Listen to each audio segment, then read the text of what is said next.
Selon l'étude Alan Penn, 67% des achats qui sont effectués en magasin IKEA n'étaient pas du tout prévus et sont faits de façon compulsive. Alors, est-ce que vous avez conscience de toutes les stratégies qu'utilise IKEA pour nous influencer et nous faire acheter même des choses qu'on n'avait pas prévues? Et bien sur cette chaîne, on décrypte les techniques de vente des célébrités et des marques pour nous influencer et nous pousser à acheter plus. Et je vous explique toujours comment vous en inspirer pour votre propre business. Tout le monde adore IKEA pour ses meubles design et pas trop chers, mais si vous pensez que c'est ça qui fait tout le succès d'IKEA, eh bien vous avez tort. Selon les experts, les expériences apportent beaucoup plus de bonheur que l'achat d'un bien tangible. Quand on va à Disneyland, on est tout de suite plongé dans l'univers Disney avec les personnages, les spectacles. Donc même si on fait pas les attractions, on vit quand même des expériences inoubliables. Oui, IKEA c'est pas Disneyland, mais leur approche est super intelligente et vous pouvez facilement vous en inspirer. Surtout que le docteur Mandish précise que les expériences n'ont pas besoin d'être grandioses pour faire effet. Donc ça c'est une très bonne nouvelle pour ceux qui ont un business. Parce que en ajoutant juste un petit jeu ou une petite activité dans le parcours de vos clients, eh bien vous allez renforcer la sympathie qu'ils ont pour vous et donc les amener à acheter plus souvent. Comme Disney, les magasins IKEA sont toujours éloignés des centres-villes, donc y aller c'est un petit peu un voyage. Personnellement, dans mon cas, c'était presque une sortie familiale et moi j'étais là, ouais, on va à Ikea parce que j'ai toujours adoré la décoration d'intérieur. On peut se dire que c'est pour qu'il y ait plus d'espace de stockage, mais en fait c'est surtout pour nous pousser à acheter plus parce qu'on a envie de rentabiliser notre long déplacement. Généralement, quand on entre dans un magasin, il y a 3 types d'agencement. L'agencement sous forme de grille, comme dans les supermarchés, qui est beaucoup plus pratique, ou l'agencement sous format livre, où les gens vont davantage explorer le magasin, ou bien sous forme d'un parcours bien précis. Et Ikea, en fait, c'est comme un tunnel de vente géant, où dès que vous entrez, eux, ils ont déjà prévu où est-ce que vous allez aller du début jusqu'à la fin. Les escalators, ils sont là exprès pour créer une petite attente avant de démarrer l'expérience IKEA. Et on se rend pas compte, mais il y a une petite excitation qui se crée. Directement, on vous invite à prendre un sac ou un caddie pour mettre vos courses. Et tout ce qu'on a à faire pour profiter de l'expérience, c'est de suivre les flèches qui sont au sol. Et en fait, ça décharge notre cerveau. La version miniature d'IKEA avec ce côté parcours, c'est vraiment le magasin normal. Dès que vous entrez, le seul moyen d'arriver à la caisse, c'est de parcourir tout le magasin et au passage, vous allez mettre plein de petits trucs qui n'étaient pas prévus dans votre panier. Mais pourquoi est-ce qu'ils nous imposent ce parcours super long qui peut être chiant, on va pas se mentir? Eh bien, c'est parce que pour augmenter le panier moyen, il faut que les gens soient exposés au plus de produits possible. Et donc, en imposant un parcours, forcément, on va couvrir une plus grande surface du magasin et augmenter les chances qu'on achète plus de choses. Donc là, mon ami, tu n'as que deux options. Soit tu te mets des œillères, tu fonces là où tu as repéré ce que tu voulais prendre, tu l'attrapes, tu te dépêches jusqu'à la sortie en évitant de te laisser distraire par les matelas moelleux, les canapés super confortables. Ou alors, tu te fais piéger comme moi et tu déambules dans le magasin. Et souvent, le parcours peut s'étendre sur près d'1 kilomètre. Pour que vous représentiez, c'est 4 fois la longueur du Stade de France. Donc si quelqu'un dit qu'aller à Ikea, c'est pas faire du sport, mais on va pas trop ressentir cette marche comme quelque chose de pénible parce que tout est fait pour nous captiver. D'ailleurs, est-ce que vous savez c'est quoi le point commun entre Ikea et les casinos? Eh bien, c'est qu'il n'y a aucune fenêtre. Donc, l'absence de fenêtre, c'est pour qu'on ne se rende pas compte que le temps est en train de passer et qu'on soit vraiment focalisé sur tout ce qu'ils ont mis en place pour nous faire acheter. Chaque magasin est conçu pour qu'on se sente comme à la maison, même si certains se sentent un petit peu trop à la maison.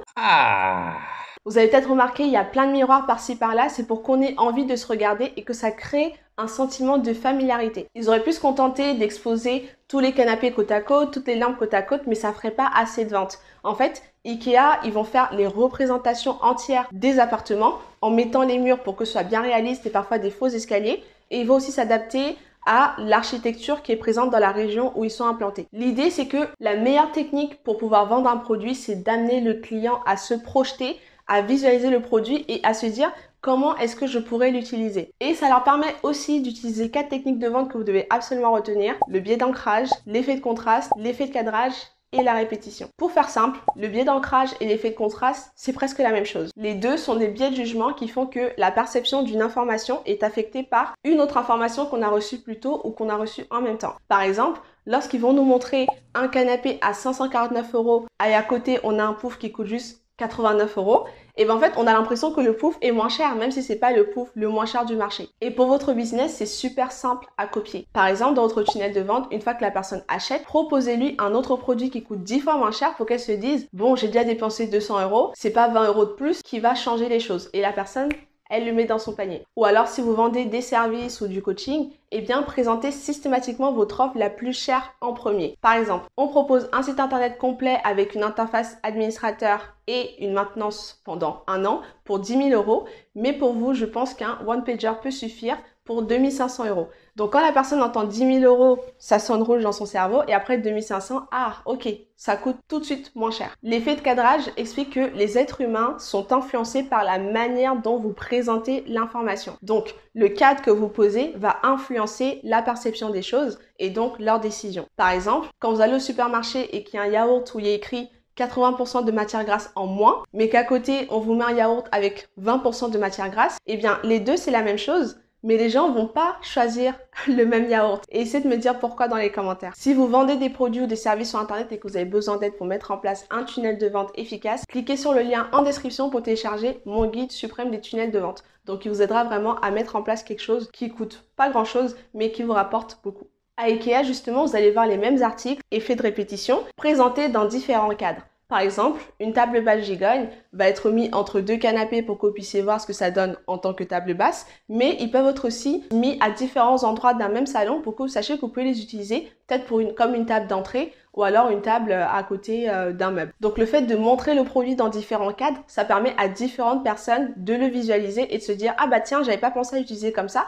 Et donc, ça augmente les chances que la personne achète. C'est bête, mais pour certains sites e-commerce, mettez vos produits dans un contexte. Par exemple, mettez un miroir dans une salle de bain. Ne le mettez pas juste sur un fond blanc. Vous avez peut-être remarqué qu'à Ikea, il y a plein de petits crayons et de carnets. On pourrait se dire « Oh, trop sympa, des crayons gratos, je vais pouvoir noter tout ce qu'il me faut pour me rappeler. » Et ben en fait, oui, c'est pour qu'on puisse noter les références, mais c'est surtout pour exploiter un autre biais de persuasion qui s'appelle le principe de cohérence de Cialdini que vous devez absolument connaître. Ce principe est simple. Il énonce le fait que les êtres humains ont tendance à prendre des décisions qui sont cohérentes avec leurs actions précédentes ou même leurs valeurs. Non seulement il y a une puissance dans le fait d'écrire les références du produit que vous voulez acheter, mais c'est aussi comme si vous vous dites « Ah, je l'ai écrit, donc il faut que je l'achète ». On s'en rend pas toujours compte, mais ça marche. C'est clairement une technique que toutes les personnes qui cherchent à récolter des dons dans la rue pourraient utiliser. Au lieu de nous dire « Oui, bonjour, je travaille pour la Croix-Rouge, est-ce que vous avez 2 minutes à m'accorder ?»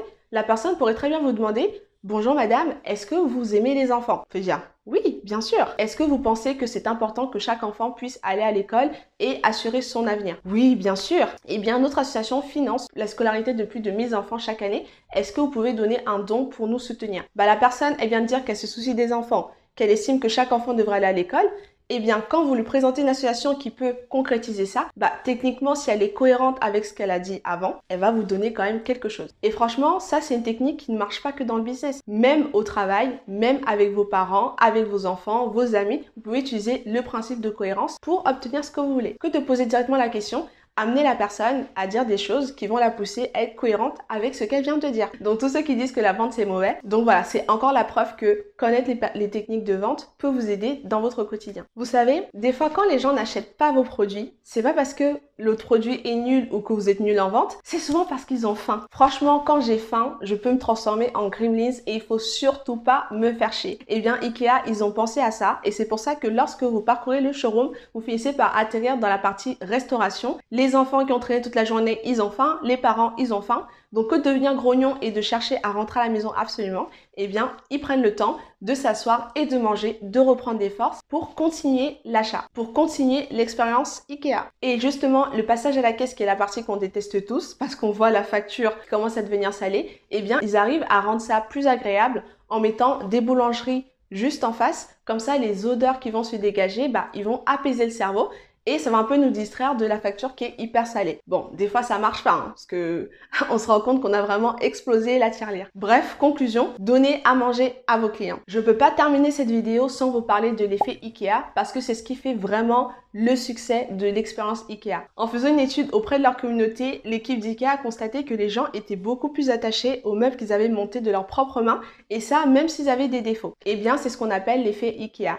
La tendance qu'une personne a à accorder une valeur hyper importante, voire disproportionnée à quelque chose qu'elle a contribué à réaliser. Par exemple, on est prêt à payer beaucoup plus cher pour des baskets personnalisées. Mais alors, quelle est la condition pour que l'effet Ikea marche pour votre business? Parce qu'il suffit pas juste d'envoyer les pièces détachées et une notice en mode démerdez-vous.